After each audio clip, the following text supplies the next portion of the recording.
Hi, Bernhard. Hello, good morning. Good morning. So thank you for joining us today for this interview. We are at this point where the bear market is still ongoing, perhaps coming to a close. And everybody is talking about adoption. Adoption. We need adoption for the next bull market. We just need to get blockchains and layer ones having actual use cases. But it seems that there are a lot more layer ones than use cases, at least at the moment. Do you think we have just too many layer one blockchains? So I definitely believe that there will be a consolidation of layer ones in the future. For two reasons. First of all, when you go to CoinMarketCap and when you sort for the, let's say, meaningful layer ones above a certain amount of dollars market cap, then you figure out that there are more than 200 layer ones out there. Definitely too much for those use cases that are currently around or might be around in the next 1 or 2 years.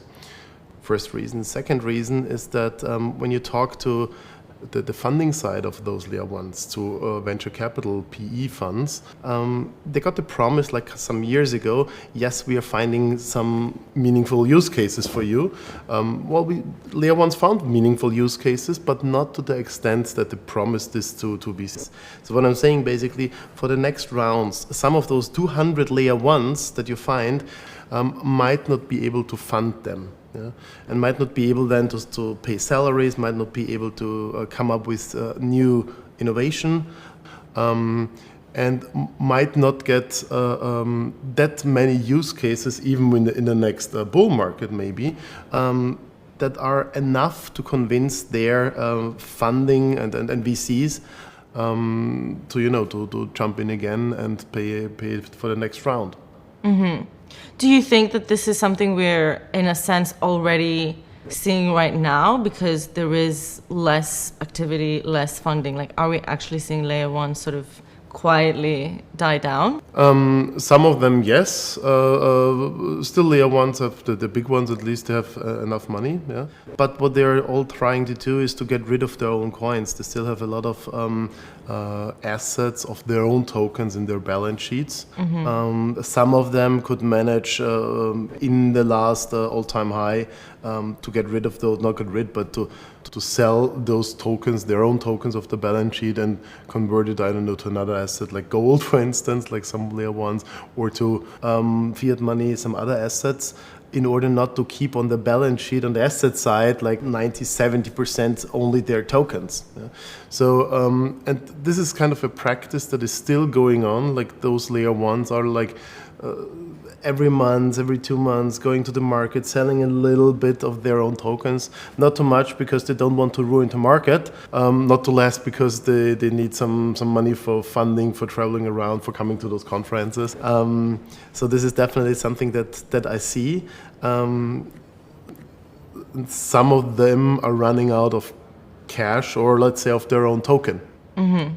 That must be quite an awkward situation. Why consolidation? Another trend we're seeing and we have been hearing about for a long time is bridging interoperability. Instead of having like a few dominant layer ones, perhaps having more and them being all connected in a sort of internet of blockchains. Why do you think consolidation is? Both will happen. Yeah, there will be consolidation on one hand, there will be bridges on the other hand. Consolidation, just for the fact that some of those 200 layer ones will just, it's not such a nice word as a consolidation, but some of them will just die or run out of funds and will get funded again. And then those companies, those use cases, those ventures that are building on those layer ones either will get bridged to some other blockchains, or they had to jump over themselves, or there might be bridges that are linking those blockchains then. Yeah? Mm-hmm. So when a blockchain dies. On the other hand, totally agree, there will be more interoperability in the future. I mean, this is a theme that we are talking about already for 2-3 years already, yeah, interoperability between blockchains. But now I see so many bridges, so many very meaningful use cases between blockchains, mm-hmm. and also between various use cases and companies. Mm-hmm. Are there some categories or attributes that distinguish like certain blockchains, whether that's transaction speed, whether it's like being built for specific use cases? So definitely yes. I mean, transaction speed is something. Gas fees is another one. How often the blocks are generated is another one. So of course, the traditional, let's say, technical KPIs that distinguishes the blockchains, of course. Nevertheless, what I see more in the future, and some of them already started, by the way, is to not differentiate between each other because of, let's say, technical differences, but because of, let's say, more topic differences. So they will find their own USB, and they will be jumping on different topics, like from traceability to sustainability to maybe some layer ones are jumping into sport and leisure topics, other are more going into loyalty programs. So, and within those blockchains, then, when you enter the universe as a venture or a big company, then you find there already the experts of this particular topic, and you also enter into this community. Maybe they share their sustainability token then within those ecosystems of one particular blockchain. So what I'm basically seeing is that the differentiation won't be that much on technical side in the future. I mean, they still have the technical differences, of course, and products, but it will be more, let's say, on the USB, on the themes of the ecosystems. So perhaps, do you think there's already some blockchains that are ahead of other ones in this case? Because there are some that are already like built around more specific sectors or industries. Definitely yes. Let's say many of layer ones are still in, I always call it homework phase. Homework phase is the phase where they have to adapt to some regulators, have to apply in Europe for the new MiCA regulations. Depending what they do, it can be a license, it can be just a registration. So it can be they often have to do some internal topics, some governance process topics. So this is, let's say, the homework phase, and the meaningful ones, they really took it serious over the last 2 years, especially during the bear market, to not to lean back and see what's happened and when it's the next all-time high again, but to really take this time, maybe with less staff, or maybe they stayed at the same level, and really do their homework in order to prepare for, okay, now we go out to the market, we go out with a new theme to the market, we go out maybe with a new coin to the market, and then do really the marketing, the USB, the community management, and so on, especially for the hopefully next bear market, bull market. Broadly speaking, is the technology there for a lot of these layer ones to really take on like these specific sectors? It definitely is. So the biggest ones, they have a technology that they are ready for the mass adoption, most of them. And mass adoption really means that they could go to big companies in luxury areas, in grocery stores, what have you in the world. They also have use cases there, and they're definitely prepared to offer them those use cases that they could do with the blockchains. Nevertheless, not all use cases should be on the blockchain, by the way. So I never said that, well, what I usually say is that when you have 100 use cases, only 70-80% should go, or maybe even less. Yeah. So sometimes we, as Boston Consulting, companies as well. Okay, this is not a case for blockchain. Please take a cloud, or please take just a normal storage. Yeah. So it doesn't have to go not necessarily on the blockchain if there is no use for that. Yeah, contrary to popular belief, not everything needs to be on the blockchain. Exactly. As tempting as it might be. Exactly. Yeah. But with this move towards more like specific, industry-specific almost blockchains that we're talking about, isn't that also inviting more regulation? Because you, like, as a technology company, you will be falling under the regulations of specific industries? Well, yes and no. It depends on the industries, of course.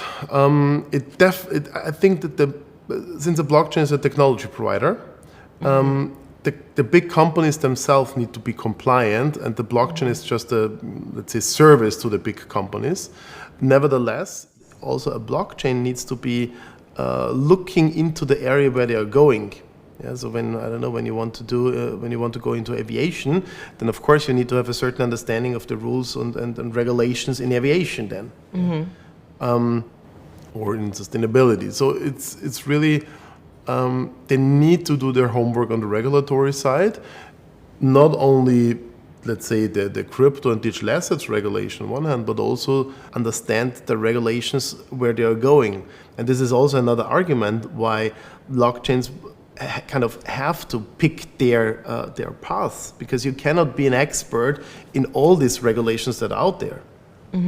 So either you go to ticketing and loyalty programs, whatever, for some specific industries, or you do completely something else, because again, you cannot have a legal department that knows all the regulations that are out there in the world to be able to serve everyone. Do you think that is there any pushback to this notion of more specific blockchains? Because in its original or in a lot of the visionaries in the industry really see this as a general purpose technology. It is still a general purpose. Don't get me wrong. Yeah, and there will be definitely some companies, some ventures that from somewhere else that are building on those blockchains. These are all foundations. These are here kind of for everyone, so to say. Yeah, those layer ones. Nevertheless, again, when you look at the regulation in crypto assets or the mass adoption. Yeah. So, do you think that in the market right now, or in the world more broadly, there are certain use cases, industries that are underserved and some that are overserved? I would say 99% of the industries are underserved, because blockchains and the crypto world in the past were building for the crypto world, more or less. So overserved is definitely the Web3 native world, kind of. Yeah, they put everything on chain, even though it's sometimes not that meaningful. Yeah, but in the 99% what is out there, all the big companies, most of them are kind of underserved because they didn't dare yet to go this road, and also we from our side, we feel that many other industries are tipping their toes into Web3 now, are trying to understand, okay, what is in there for me, are trying to understand how could this work to incentivize your own client base in order to make them as an ambassador for you, and then incentivize them with tokens and loyalty programs and what have you. So now is the time, and this is, at least for me, the reason for the next bull market, the mass adoption towards those big enterprises, because I'm seeing them finding out at the moment what's in there for them. And again, those layer ones will be successful that are able to serve and follow this transition from, let's say, Web 2 to Web 3, or other way around, that the Web 3 companies are going to Web 2 and serving and bringing some Web 3 elements in there to get to the mass adoption of those not served industries yet. Are there some that stand out? Like, if you could name your top 2 industries that don't have enough blockchain in them, which ones would it be?